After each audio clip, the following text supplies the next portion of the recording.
Good day. Today I'm going to show how you can document your call in CallLog. First, click on PX Portal. Click on the human icon located at top right of your screen and click on Configuration. Now click on the drop-down Other Template Designer and open Email Designer by clicking the icon shown on the screen. Once you're inside the Email Designer, click on Create New Template by PXAI.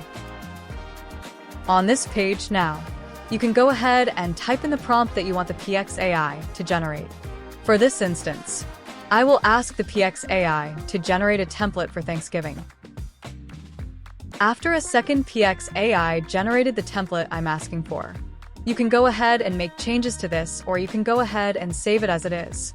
And that is it. That is how you can generate a template using PXAI. Thank you so much for watching. See you on the next video.